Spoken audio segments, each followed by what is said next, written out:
Di sebuah desa terpencil bernama Desa Rawahening, berdiri sebuah rumah tua yang dikenal sebagai rumah lorong sunyi. Rumah itu terletak di ujung desa, di antara pepohonan besar yang menjulang tinggi seolah-olah menyembunyikan keberadaannya dari dunia luar. Sudah puluhan tahun rumah itu kosong, namun cerita tentangnya tetap hidup. Konon, rumah itu dulunya milik keluarga kaya yang seluruh anggotanya menghilang secara misterius dalam semalam. Tak ada mayat, hanya suara-suara aneh yang kerap terdengar dari dalam rumah di malam hari.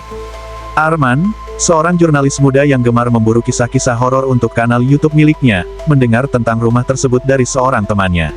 Warga desa memang enggan membicarakannya, apalagi mendekati rumah itu.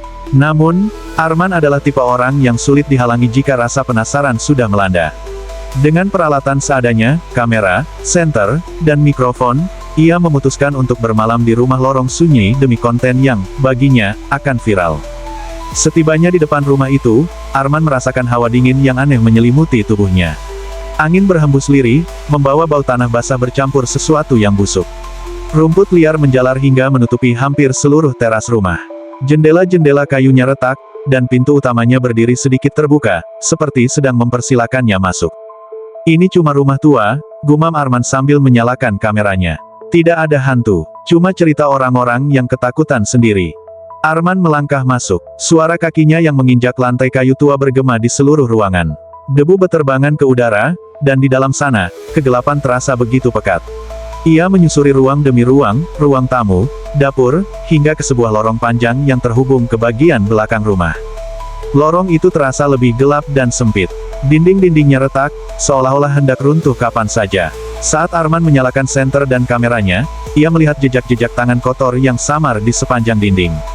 Jantungnya berdegup kencang, tetapi ia tetap berjalan. Tiba-tiba, terdengar suara pelan di telinganya. Arman. Ia berhenti. Siapa itu? Tanyanya dengan suara serak. Senter di tangannya bergetar kecil. Ia menyorotkan cahaya ke sekeliling, tapi hanya kesunyian yang menjawabnya. Ia melanjutkan langkahnya dengan hati-hati. Lorong itu seolah tak berujung, dan udara semakin dingin. Saat ia mencapai pintu kecil di ujung lorong, ia mendapati bahwa pintu itu terkunci. Namun, sebelum ia mencoba membuka paksa pintu itu, sesuatu yang dingin menyentuh lehernya. Arman menoleh cepat. Di belakangnya, lorong yang tadinya kosong kini penuh dengan bayangan-bayangan hitam. Mereka berdiri diam, tak bergerak, tetapi sosok-sosok itu seakan menatapnya. Arman memundurkan tubuhnya, meraih gagang pintu, dan tanpa sadar pintu itu terbuka sendiri. Ia terjatuh masuk ke dalam ruangan gelap yang dipenuhi cermin-cermin tua. Arman bangkit dengan cepat, menyorotkan senter ke sekeliling ruangan. Debu tebal menutupi sebagian besar cermin, namun dalam salah satu cermin di sudut ruangan, ia melihat sesuatu. Di pantulan cermin itu, berdiri seorang wanita berambut panjang dengan gaun putih kotor. Wajahnya pucat, dan matanya kosong, menatap langsung ke arahnya. Tubuh Arman membeku. Siapa kau? Bisiknya. Wanita itu tidak menjawab. Sebagai gantinya, ia perlahan mengangkat tangannya dan menunjuk ke arah cermin lain di sebelahnya. Dengan hati-hati, Arman menyorot cermin itu dan mendapati pantulan dirinya, tetapi wajahnya berubah. Wajah di cermin itu pucat dengan senyum lebar yang tak manusiawi, matanya merah seperti menyala dalam gelap.